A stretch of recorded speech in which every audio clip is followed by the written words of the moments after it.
अगर इबादत वसीला बन सकती है तो औलिया कराम और अंबिया कराम वसीला क्यों नहीं? सादा लोगों को जो है वो यरगमाल बनाया जाता है और उनके ज़हन साजी की जाती है। ये देखें जनाब, अल्लाह ताला तो फरमाता है कि उसके सिवा कोई बुराई को दूर नहीं कर सकता, तुम औलिया कराम के पास क्यों जाते हो?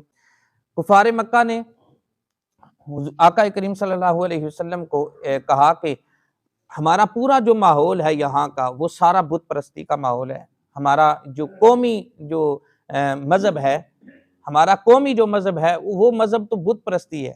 तो आप अपने कौमी मज़हब की तरफ आ जाएं, छोड़ें अल्लाह ताला की वहदानियत को, छोड़ें ये जो है वो अपना जो दीन है उसकी प्रचार को। हमारा जो कौमी मज़हब है, जो हमारे बाप दादा करते चले आ रहे हैं, आप उसकी तरफ आ जाए और हमारे साथ जो है वो आप खड़े हो जाएं। तो जाहिर है एक पूरे माशरे का जो जिस तरह का माहौल होता है, तो उस माहौल के अंदर आप भी आ जाएंगे, तो फिर हमारा और आपका जो दुश्मनी है वो भी ख़त्म हो जाएगी। तो उसके ऊपर अल्लाह तबारक व तआला ने ये आयात नाज़िल फरमाई। फरमाया तुम फरमाओ क्या किसी और को अल्लाह के सिवा वाली बनाऊं, किसी अल्लाह के सिवा किसी और की इबादत करूं? जो आसमान और ज़मीन का पैदा फरमाने वाला है वही तो रब है कि जिसने इस पूरी कायनात को पैदा फरमाया ना। जिसको तुम पूजते हो, आप अपने हाथों से तराशने के बाद खुद उसकी पूजा करना शुरू कर देते हो, उन पत्थरों को भी पैदा करने वाली ज़ात अल्लाह तबारक व तआला की। वो खिलाता है, पिलाता है, लेकिन खुद खाने पीने से पाक है। अब यहाँ पर जो बुत परस्त लोग हैं या किसी और चीज़ की पूजा करते हैं, उनके ज़हन के ऊपर अल्लाह तबारक व तआला ने चोट लगाई है। फरमाया तुम उसकी पूजा करते हो, उसको माबूद बनाते हो जो खुद भी ना खा सकता है, वो खुद किसी चीज के ऊपर कादिर नहीं है।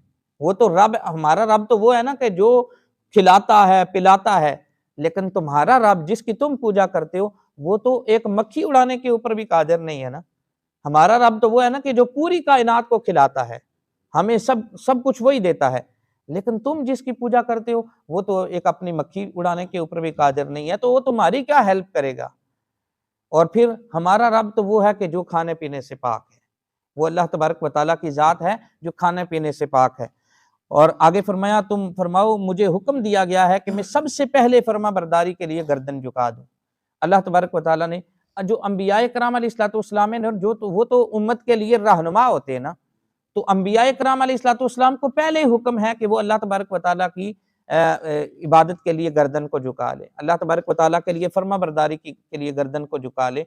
तो अल्लाह तबारक व तआला ने फरमाया कि तुम फरमा दो मुझे हुक्म है कि मैं सबसे पहले फरमा बरदारी के लिए गर्दन झुका दूं, तो हरगिज शिर्क करने वालों में से ना होना। और फरमाया अगर वो अपने रब की नाफरमानी, अगर मैं अपने रब की नाफरमानी करूं तो मुझे बड़े दिन के अजाब का डर है, क़यामत के दिन का अजाब का डर है कि अगर मैं अपने रब की नाफरमानी करूं।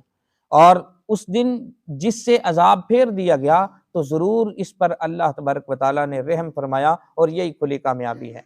असल कामयाबी यही है कि अल्लाह तबारक व तआला की बारगाह में इंसान सरखरू हो जाए। जिंदगी गुजर गई, चंद रोज़ा जिंदगी होती है और गिनती के दिन होते हैं। इंसान एक वक्त था हम पैदा हुए, बचपना था, बचपना भी गुजर गया, जवानी आई, लड़कपन आया, ये सारी चीजें गुजर गई। अब जो है ये गिने चुने दिन हैं हमारी जिंदगी के, ये दिन भी गुजर जाएंगे, अच्छे गुजरे बुरे गुजरे किसी तरीके से भी गुजरे गुजर जाएंगे। लेकिन अल्लाह तबारक व तआला क्या फरमाता है, असल इंसान की कामयाबी वही है कि अल्लाह की बारगाह में इंसान सरखरू हो गया क़यामत के दिन। तो दुनियावी कामयाबियां ये आर्जी कामयाबियां हैं। बाज़ औक़ात इंसान जो है वो दुनियावी इम्तिहानात में कामयाब होता है, किसी काम के अंदर कामयाब होता है, किसी की नौकरी लग जाती है, किसी की जॉब लग जाती है, किसी का कारोबार कामयाब हो जाता है, तो ये कामयाबी भी अल्लाह तबारक व तआला की तरफ से होती है, लेकिन ये आर्जी है।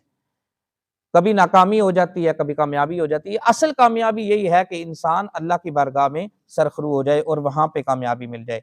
और आखिरी आयत में अल्लाह तबारक व तआला ने आयत नंबर 17 और 18 में इरशाद फरमाया, और अगर अल्लाह तुझे कोई बुराई पहुंचाए तो उसके सिवा कोई बुराई को दूर नहीं कर सकता। अगर अल्लाह ताला की तरफ से हमें कोई बीमारी आ जाती है, कोई परेशानी आ जाती है, कोई मुसीबत आ जाती है, कोई मुश्किल वक्त आ जाता है, तो उस मुश्किल वक्त को, बीमारी को, परेशानी को दूर करने वाली ज़ात अल्लाह तबारक व तआला की है। अल्लाह तबारक व तआला के अलावा कोई और उस बुराई को, उस मुसीबत को दूर नहीं कर सकता। और अगर अल्लाह तबारक व तआला की तरफ से हमें तंदुरुस्ती मिल जाती है, बीमारी से तंदुरुस्ती मिल गई, खुशी मिल गई, ये भी अल्लाह ताला की तरफ से है। तो अब अल्लाह ताला यहाँ पे क्या फरमाता है कि अल्लाह के सिवा कोई ना बुराई को दूर कर सकता है और ना भलाई को, अल्लाह की मर्जी के अलावा कोई तुम्हें को खुशी दे सकता है। खुशी और गमी, व तुइज़्ज़ु मन तशाउ व तुज़िल्लु मन तशाउ बियदिकल खैर, अल्लाह ही इज्जत देने वाला है और अल्लाह ही जिल्लत को पहुंचाने वाला है। तो यहाँ पे एक बात मैं अर्ज करता चलूं कि हमारे जहन के अंदर एक बात आती है कि अगर हर बुराई को, हर मुसीबत परेशानी को अल्लाह ही दूर करने वाला है, तो फिर हमें औलिया इकराम के पास जाने की क्या जरूरत है, हमें मिज़ारात के ऊपर जाकर दुआ करने की क्या जरूरत है, हुजूर गौसे पाक रज़ी अल्लाह तआला अन्हु की 11वीं करने की क्या जरूरत है। देखिए, हकीकी तौर पर सारी चीजों के ऊपर कादिर अल्लाह तबारक व तआला की है, हर चीज करने वाली जात अल्लाह तबारक व तआला की ही है, उसमें कुछ वसीले हैं। अब बहुत सारी, मैंने एक दिन पहले भी अर्ज किया था, कुछ तकदीर जो होती है ना, एक होती है तकदीर मुअल्लक, एक होती है तकदीर मुबर्रम, अब एक है अटल तकदीर, लिखा हुआ है हमारे मुकद्दर के अंदर, लिखा हुआ है कि ये चीज होनी है। अब उससे वो ना जर्रा बराबर इधर हो सकती है ना उधर हो सकती है। और एक होती है तकदीर मुअल्लक, लटकी हुई तकदीर, जैसे पंखा लटक रहा है ना, बटन ऑन करेंगे तो चलेगा, बटन ऑन नहीं करेंगे तो नहीं चलेगा। ऐसे ही ये तकदीर मुअल्लक होती है। अब उसमें क्या लिखा, क्या होता है तकदीर के अंदर, क्या लिखा होता है, इस बंदे के मुकद्दर के अंदर ये बीमारी लिखी हुई है, ये परेशानी लिखी हुई है, ये मुसीबत आने वाली है।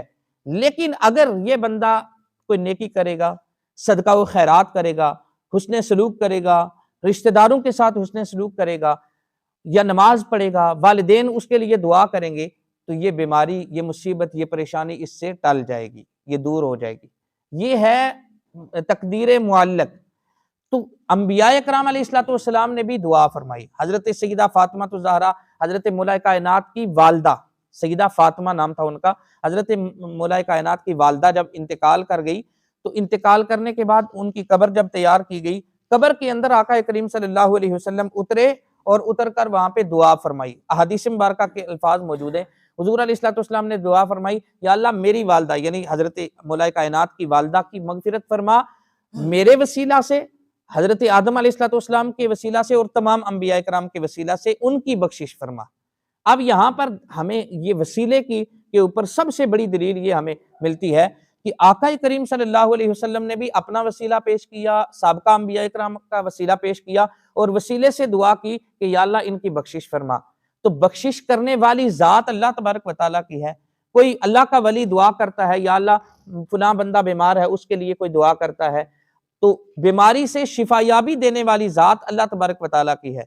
लेकिन वो वसीला बन जाता है, अल्लाह के नेक लोगों की दुआ वसीला बन जाती है, डॉक्टर की दुआ वसीला बन जाती है। जब हम डॉक्टर के पास जाते हैं, हमारा ये यकीन है ना कि शिफा देने वाली जात अल्लाह ताला की है, लेकिन फिर डॉक्टर के पास क्यों जाते हैं? डॉक्टर के पास भी नहीं जाना चाहिए ना। तो जैसे डॉक्टर वसीला बनता है, डॉक्टर की दुआ वसीला बनती है और इंसान को शिफा मिलती है, इसी तरह हकीकी तौर पर तो शिफा देने वाली जात अल्लाह ताला की है, लेकिन मजाजी तौर पर वसीला क्या बना? वो डॉक्टर के पास जाना, डॉक्टर की जो दवा है वो वसीला बनी। इसी तरीके से औलिया इकराम के मिज़ारात के ऊपर जाकर अगर हम दुआ करते हैं या औलिया इकराम से दुआ करवाते हैं, वहां पे जाकर दुआ करने का तरीका भी मैं अर्ज करता चलूं। आला हजरत ने क्या लिखा है? आला हजरत ने लिखा है मिज़ारात औलिया के ऊपर जाने का तरीका कि आप जाएं, वहां पे जाकर जो कलमात तय्यबात आते हैं 10 हाथ, आला हजरत ने लिखा है 10 हाथ कब्र से दूर खड़े हों, बिल्कुल कब्र के ऊपर जाकर खड़े ना हो, 10 हाथ दूर खड़े हों और शरी तौर पर हाथ जो होता है ना वो यहां से लेकर कूनी तक होता है। अब यूं समझ लें कि ये कोई तकरीबन 8-9 गज बन जाता है, तो 8-9 गज जो है वो उस कब्र से दूर खड़े होकर जो कलमात तय्यबात आते हैं वो दुआ वो पढ़कर उसके बाद उनका सवाब आका करीम सल्लल्लाहु अलैहि वसल्लम, तमाम अंबिया औलिया और जितने भी लोग हैं उनको सवाब पहुंचाने के बाद, साहिब मिज़ार को सवाब पहुंचाने के बाद फिर अल्लाह से दुआ क्या करें कि या अल्लाह मेरी ये हाजत, मेरी ये परेशानी दूर फरमा इनके वसीला से। जो औलिया इकराम के मिज़ारात के ऊपर जाकर दुआ करते हैं ना, वो औलिया इकराम से नहीं मांगते, वो अल्लाह तबारक व तआला से मांगते हैं, वसीला औलिया इकराम का पेश करते हैं। जैसे हुजूर अलैहिस्सलाम ने अल्लाह तबारक व तआला से हजरत सैयदा फातिमा के लिए बख्शिश की दुआ की, अल्लाह तबारक व तआला से, और वसीला अंबिया इकराम का पेश किया। इसी तरीके से लोग औलिया कराम के मज़ारात के ऊपर जाकर दुआ करते हैं, अल्लाह तबारक व तआला से वसीला औलिया कराम का पेश करते हैं। तो इससे पता चला कि औलिया कराम के मज़ारात के ऊपर जाना नाजायज नहीं है, जायज है। हाँ, वसीला उनका पेश करें, दुआ अल्लाह तबारक व तआला से मांगे, और वही अल्लाह ताला हर तरह की मुसीबत परेशानी को दूर करने वाला है। और जो लोग बुतों के ऊपर जो आयात नाजिल होती है ना, अब ये आयात चूंकि बुतों के हवाले से पीछे पूरा जो जिक्र चल रहा है वो कुफार मक्का के हवाले से चल रहा है ना, तो यहाँ पे अल्लाह तबारक व तआला ने फरमाया कि ए हबीब आप फरमा दें कि हर बुराई दूर करने वाली जात अल्लाह तबारक व तआला की है। बुतों के मुकाबले में ये आयत नाजिल हुई ना, तो सादा लोगों को जो है वो यरगमाल बनाया जाता है और उनके ज़हन साजी की जाती है। ये देखें जनाब, अल्लाह ताला तो फरमाता है कि उसके सिवा कोई बुराई को दूर नहीं कर सकता, तुम औलिया कराम के पास क्यों जाते हो? अल्लाह के सिवा कोई कुछ नहीं कर सकता, तो तुम जनाब मज़ारात के ऊपर क्यों जाते हो? तो मेरे भाई, हम भी ये यकीन रखते हैं कि अल्लाह के सिवा कोई कुछ नहीं कर सकता। अगर हमारा भी ये यकीन है तो तुम्हारा भी यही यकीन होना चाहिए ना। ये तो नहीं है ना कि कोई केस बन जाए तो तुम वकील कर लो। तुम्हें तो डायरेक्ट जज के पास जाना चाहिए, वकील तो नहीं बनाना चाहिए ना।